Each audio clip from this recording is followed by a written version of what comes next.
Hello Aadab నమస్తే అందరికీ. అందరు ఎలా ఉన్నారు భయ్య? మనమైతే చాలా బాగున్నాము. ఫస్ట్ టైం ఎవరైతే మన ఛానల్కి అయితే విజిట్ చేస్తున్నారో భయ్య ఒక లైక్ వేసుకోండి, కింద ఉన్న బెల్ ఐకాన్ ప్రెస్ చేయండి. ఎందుకంటే కొత్త అప్డేట్స్ అయితే మన ఛానల్ అయితే వస్తాయి, మీకు కూడా అప్డేట్ అవుతుంటుంది కాబట్టి. So welcome back to KE moto blogs. Thumbnail చూడగానే మీకు అర్థమైపోయి ఉండొచ్చు ఈరోజు మనం దేని గురించి వీడియో అనేది చేస్తున్నాం అనేది. సో లాస్ట్ టైం మనం లాస్ట్ 2 వీడియోస్ అయితే రేషన్ కార్డ్కి సంబంధించిన వీడియోస్ అయితే ఉన్నాయి. ఇంకా దానికి సంబంధించిన ఒక కొత్త అప్డేట్ అనేది ఈ వీడియో అయితే ఉంటుందండి. ఈ వీడియోలో చెప్పుకోవాల్సింది ఏంటంటే, మనకు తెలిసిందే కదా, రేషన్ కార్డు, ఆరోగ్యశ్రీ కార్డు, మరిన్ని సంక్షేమ పథకాలను కుదిర్చి తెలంగాణ గవర్నమెంట్ ఒక డిజిటల్ కార్డ్ అనేది చేయబోతుందండి. అంటే అన్ని కార్డులకి బదులుగా ఒకటే కార్డు ఉండబోతుంది ఇప్పటి నుంచి ఫ్యూచర్లో.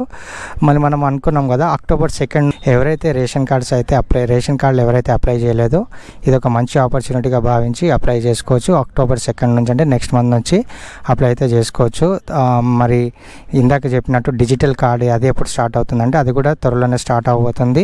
నాకు తెలిసి October 3 నుంచి ఇవి కూడా, అంటే తెలంగాణ సర్కార్ అయితే ఒక సంచలనాత్మకమైన నిర్ణయం అయితే తీసుకుందండి. మహిళలని దృష్టిలో పెట్టుకొని ఇప్పటి నుంచి మహిళలకు ప్రాధాన్యత ఇస్తూ 1 స్టేట్ 1 సింగిల్ కార్డుగా ఒక డిజిటల్ కార్డుగా అయితే నియమించబోతుంది. ఇదివరకు మనం చూసినాం కదా, head of the family ration కార్డులో తండ్రి పేరు ఉండడం కానీ, లేకపోతే భర్త పేరు ఉండడం కానీ, కొన్ని సందర్భాల్లో భార్య పేరు కూడా ఉండడం కానీ మనం చూసాం. కానీ ఇప్పటి నుంచి అయితే కేవలం మహిళలకు మట్టుకే ప్రాధాన్యత ఇస్తూ ఒక నిర్ణయం అయితే తీసుకుందండి తెలంగాణ గవర్నమెంట్.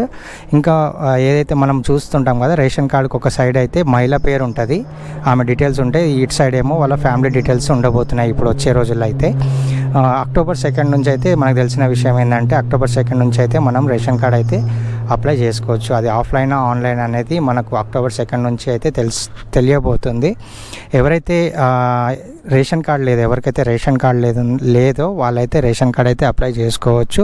మరి అందరికీ రేషన్ కార్డ్ వస్తుందంటే అందరికీ రాదండి. కొన్ని క్రైటీరియా ఉంది, కొన్ని guidelines, rules and regulations follow అవుతూ ఆ విధంగా చేసిన వాళ్ళకే రేషన్ కార్డ్ అయితే వస్తుందండి. నేను ఈ విషయం గురించి ఆల్రెడీ 2 వీడియోలు చేశాను.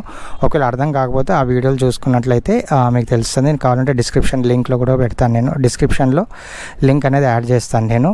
ఇంకో విషయం ఏంటంటే, రేషన్ కార్డు చాలా ఇంకా మరిన్ని ఇలాంటి అప్డేట్స్ ఏమైనా ఉంటే నేను కంపల్సరీ మన ఛానల్లో అయితే నేను అప్లోడ్ అయితే చేస్తాను.